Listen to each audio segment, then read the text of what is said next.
Damon Runyon Theater.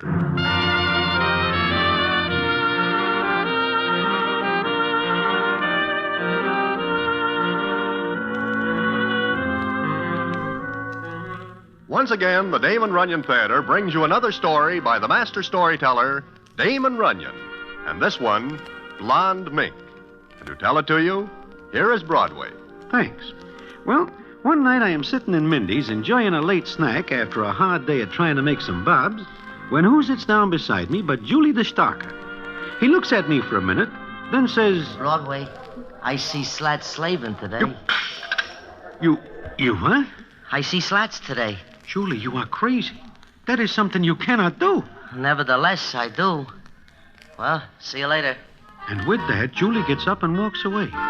He leaves me with a dill pickle stuck in my throat. Now, why his word should give me a cold chill and make me lose my appetite is something I will tell you about in a minute.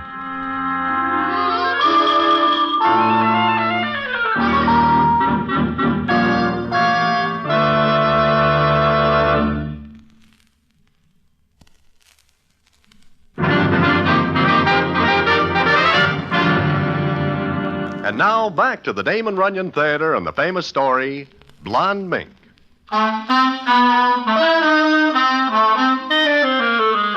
Like I say, Julie gets up and walks away. But I catch my breath and start after him. I grab him just before he gets out the door. And the scene is as follows. There is something wrong, Broadway? I do not know yet. But, Julie, you are kidding me, huh? No. I tell you, I see Slats today. Julie, Slats is dead. I know because I go to his funeral a week ago. Oh, sure. I know he is dead. But you see him today. Look, today I go to the cemetery, maybe to put a few posies in his grave, you know? There is nobody around, only me. I am there maybe 5 minutes and thinking what a great pal Slats was. Yeah, I know all that, Julie. He is a great guy, and we are all sorry he is no more. But that is neither here nor any place. What I want to know is... Like I say, I am there maybe 5 minutes when I hear him talk to me. Slats? Yeah, sure. Who else knows me in the cemetery?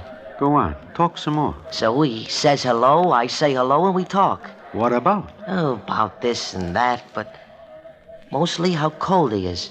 Julie, you are making me almost believe this. Why not? It is true. Well, I leave the cemetery, and I am not able to think of anything else but poor Slats. I can understand this. Broadway, I love that guy like he is my brother. He is the only citizen who ever gives me a break when I am down and out. Yeah, I know, but he... The time I get knocked out in a ring by the tiger, remember? I'm in the hospital. Sure, but... Slats pays all the bills and then lets me live in his big apartment. I love the guy. Julie... I am practically a stranger to him then, but he does it because he wants to help me. Broadway, I love that guy. You talk like he is still alive. Oh, no. He is dead. But he is very cold. Well, I gotta go now. I got a lot of thinking to do.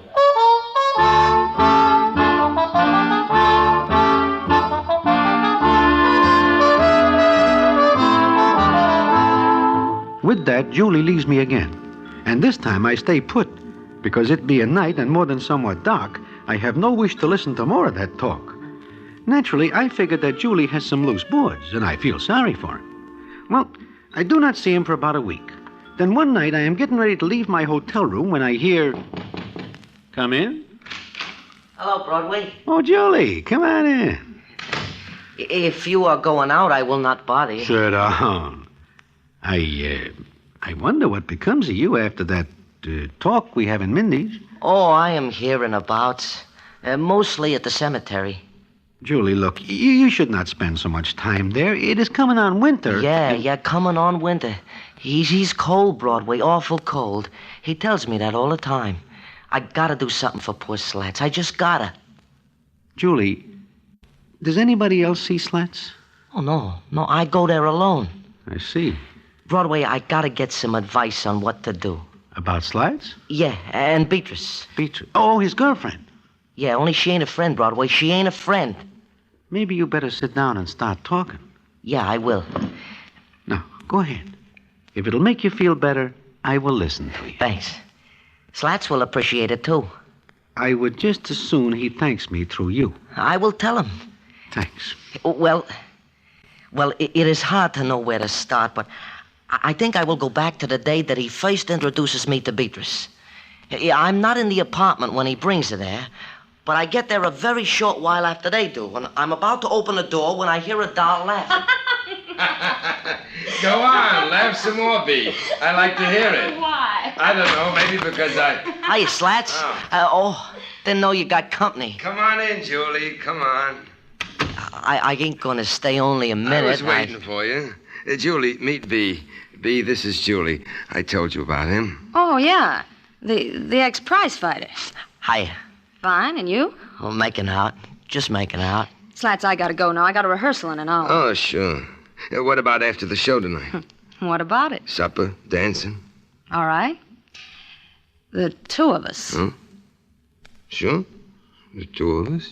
Good. I'll get a cab for you. No, I can do it. See you after the show. Nice to meet you, Julie. Yeah. You're here, too. Be back in a second, Julie.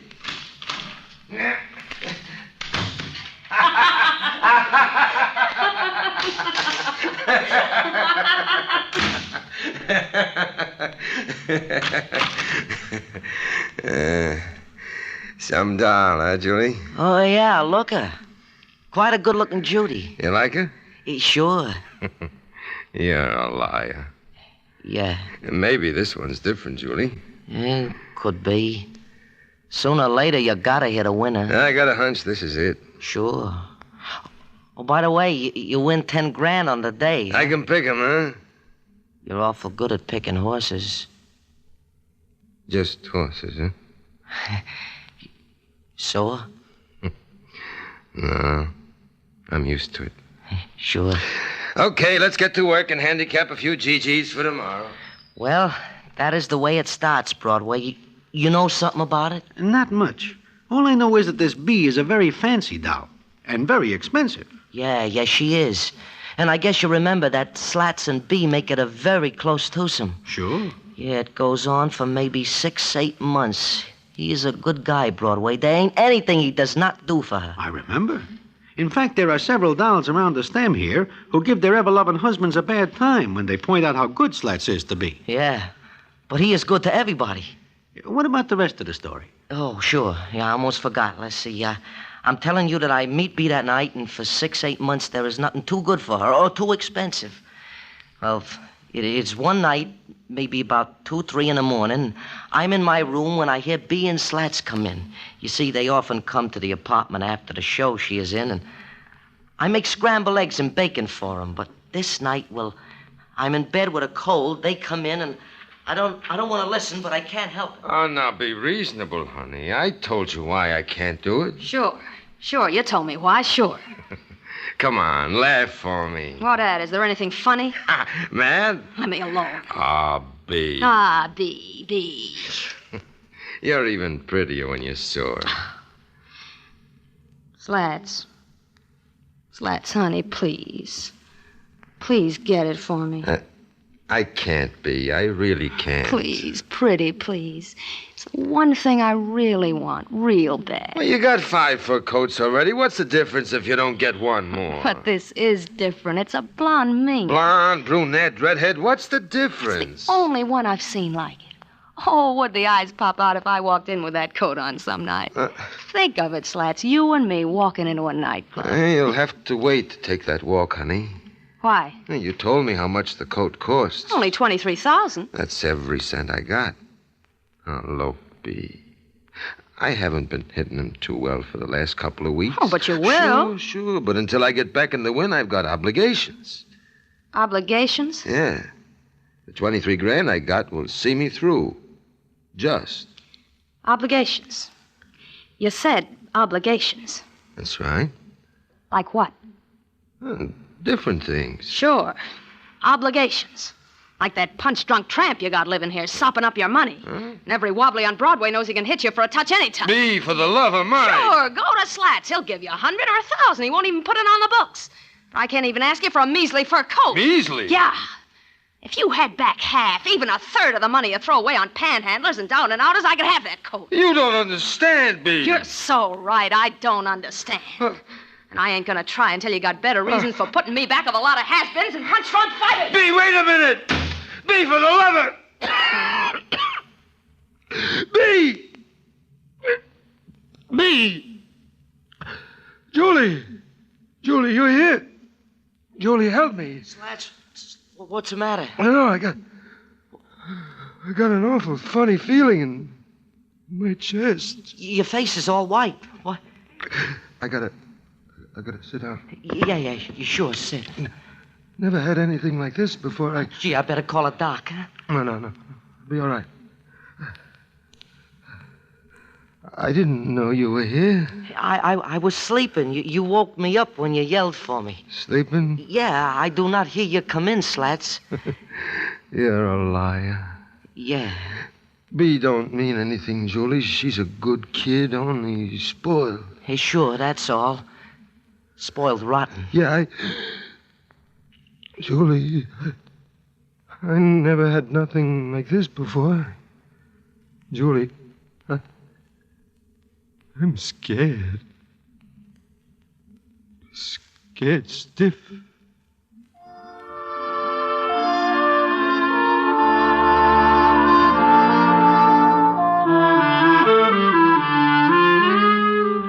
Well, that is the story that Julie tells me, up to that point. But it is not the end. Not by far. And what happens after, I will tell you about in a minute.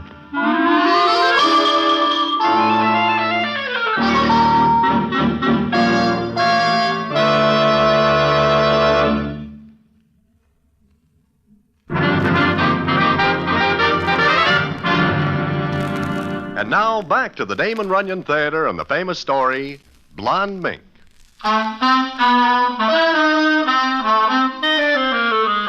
Like I say, Julie is telling me about Slats and Bee. I listen to him go on with the story as follows. I get Doc Brennan over real fast. Doc looks at Slats, then he takes me aside and tells me that Slats is about ready for the long ride. I do not believe it. I understand why you do not. There is never anything wrong with Slats. Well, Doc Brennan says it is sudden excitement. Besides, I remember that Slats does a lot of worrying for a couple of weeks. Anyhow, the doc tells me, and when he goes, Slats calls me over to him, and he tells me to get Beatrice there real fast. I call her. She comes in maybe half hour later. She goes into him, but I stand right there outside the door. Oh? I do not do it to listen, but I figure if she gets him excited again, I will kill her. Yeah, I see. Oh, what happens then? Like I say, I stand outside the door, and I hear what goes on, and it is like this. I came as soon as I get away, Slats. What happened? The chicken took a nosedive. Won't come back up. You ain't gonna... Yeah. Oh, you're crying. Slats, don't. Please don't. This is something I can't get for you, honey. This is something I can't fix. What'll I do, Slats? What'll I do? I'm going to tell you that. Now listen to me. Get everything I say. All right. There's an envelope under my pillow. Get it out. Raise your head. Yeah. You got it? This? Uh-huh. There's 23 grand in there. Slats. Give Julie $2,000. Julie, give him... Do it. Then go to Berry Brothers over in Brooklyn. Who are they? B. They got a stone made for me. A big fancy one. Only thing I ever bought for myself. I gotta be in style when they come out to... Slats, stop talking like that. Keep the rest of the dough for yourself. It'll come to about 19 grand. 19,000, but... It's a pretty fancy stone. Cost $2,000. Didn't want to pay for it before because I figured that'd be coaxing what's here. That's all, baby. You'd better go now. Slats, please. Get out of here, Big. Get out fast. Please. I said get out of here now.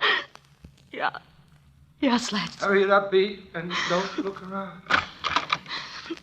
Julie, you'd better go in there. Yeah, I am. You going? Yeah, I'm going. He tell you anything? No, nothing. Uh-huh.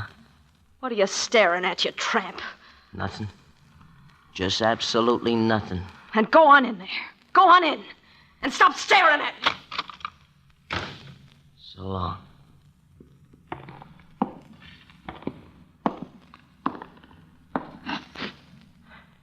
Slats? Slats? Slats.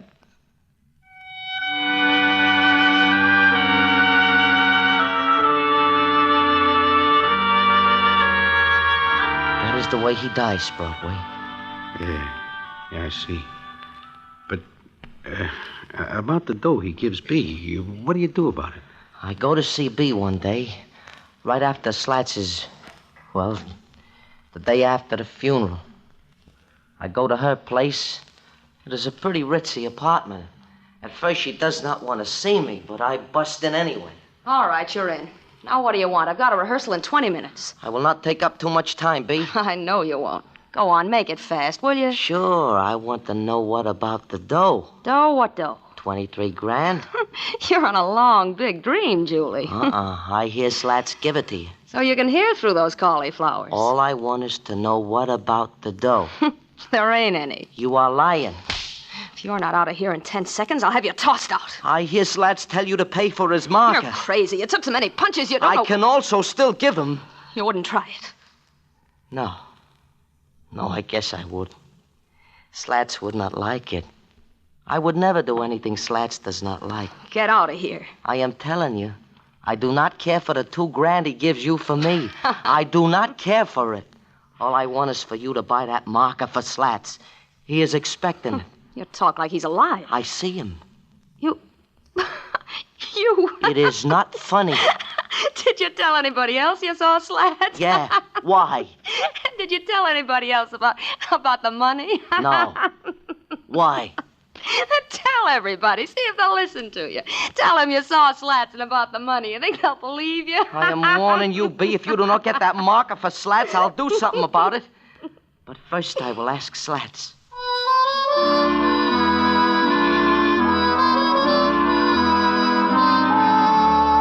That is what happens when I go to see her. Julie, you are sure that Slats gives her the money? You do not believe me? Well... I see. Maybe she is right about people thinking I am crazy. No, I do not think that. Only what? nothing. Just nothing. Uh-huh. Well, I will go now because I promised Slats I will see him again tonight. So long, Broadway. So long, Julie. Do you wish me to say hello to him for you? Oh, please do. He always likes you. Maybe he will come to see you. I am thinking of moving from here. Oh? Well, you will give me your new address and I will tell him. So long. Well, I do not see Julie for maybe another week. I almost forget about the whole thing. Until one night I am sitting in Mindy's when I am joined by Johnny Brannigan, who is a plainclothes copper. And the scene is as follows. Hello, Broadway. Oh, how are you, Johnny? Pretty good. Mind if I sit down? Well... I know. It wouldn't look good for you to be seen with a cop. No, it's not that. It is that. But I'll sit down. You, have something on your mind? Uh-huh. What are you eating? Blintzers. Too rich for me late at night. Is this to be a discussion of foods? Not altogether, Broadway. You know a girl named Beatrice Jordan? I know of her. Slat Slavin's girl, wasn't she? I believe they have an understanding. Mm-hmm. What else do you know about her? Nothing. Nothing at all, Johnny. I see. You, like sour cream on blintzes? And jelly. Sure. Well, it seems this Beatrice is running around lately with a young fella from Colorado. Ooh, she gets around. Mm-hmm. And it seems his family carries more weight than Pike's Peak. So I get a call from Colorado to keep an eye on the boy and Beatrice. I never have anything to do with her. I know nothing about her, except that she is one Slats' girlfriend. Okay.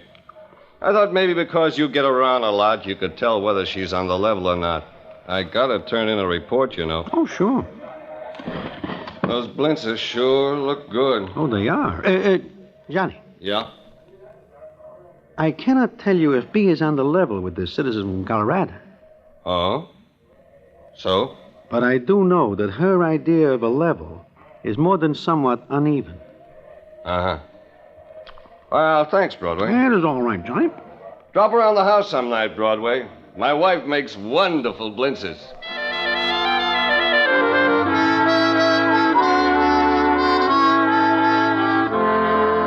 Now, all this talk makes me more than somewhat curious. However, it is none of my business, except for Julie. But I do not see him for some time. In fact, it is 2 days later before I even hear anything. Then it is Johnny Brannigan who comes to see me in my hotel room. And the scene is as follows. Broadway, 2 days ago, I asked you for a line on Beatrice Jordan. I remember. I had the feeling then that you could tell me a few things about her that you were holding back. I am not a stoolie, Johnny. Anyhow, I tell you all I know, which adds up to 0. Sure. Broadway, I have worries. Lots of them. What brings him on? Where's Julie? Julie? I do not see him for 2 days. Uh-huh. Broadway, I gotta find him and ask him a few questions. I do not think he will talk, Johnny. I gotta ask him anyway. Know where he is? What if I tell you? I told you. Just a few questions. That all? What else? You look for him where he lives? Uh-huh. Landlady said he didn't come home at all last night. Oh. Now, I know he comes here to see you. So I figured you might know where he is now. At the cemetery. What? He goes there to see Slats. What? That's what he tells me. I see. Well, how'd you like to go along with me? What for? Maybe he'd rather talk to you than to a cop. About what, Johnny? About B. She was killed last night.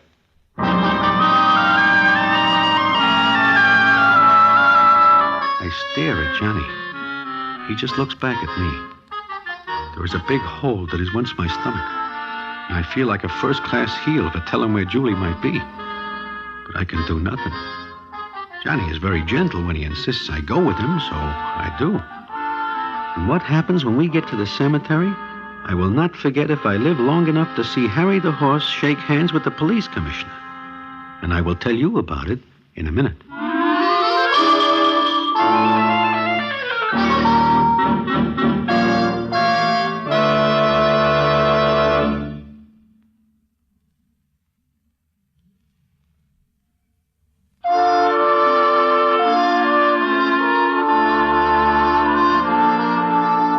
We get to the cemetery, and it is coming on a very dark night, and it is cold with snow on the ground. I do not mind telling you that I have a hard time keeping my hair from pushing my hat off of my head. Then I hear Johnny talking to me. We near the place now, Broadway? Yeah, just ahead.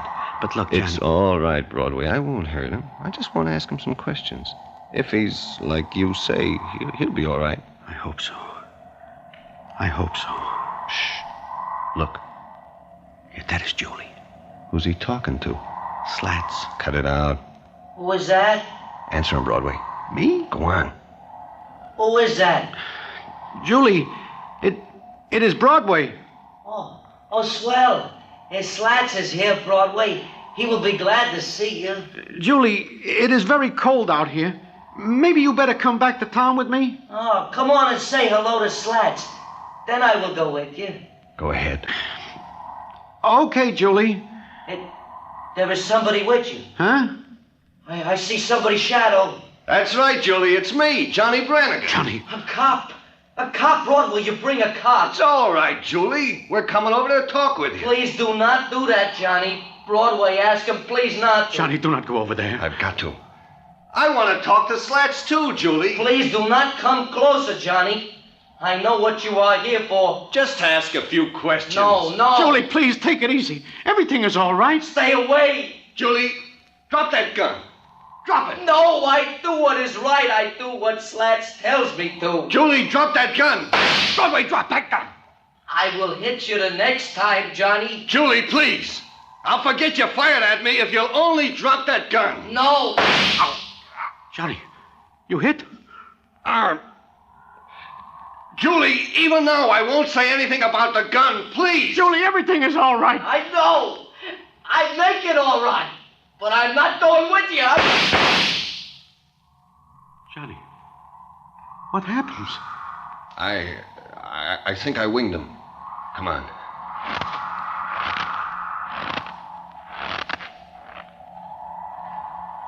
Johnny, you shoot awful good.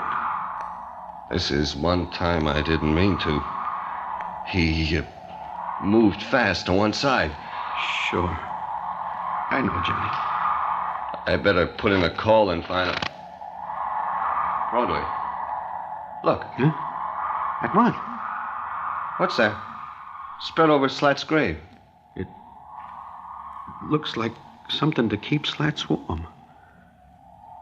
I think they call it blonde mink.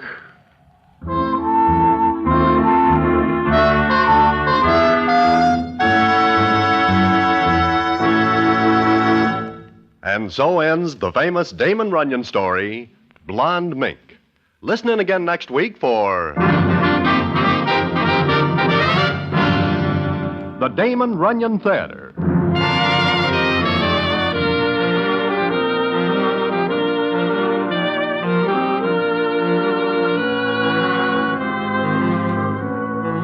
The Damon Runyon Theater, with John Brown as Broadway, is directed by Richard Sandville, and the story is adapted for radio by Russell Hughes. Vern Karstensen is in charge of production. This is a Mayfair production.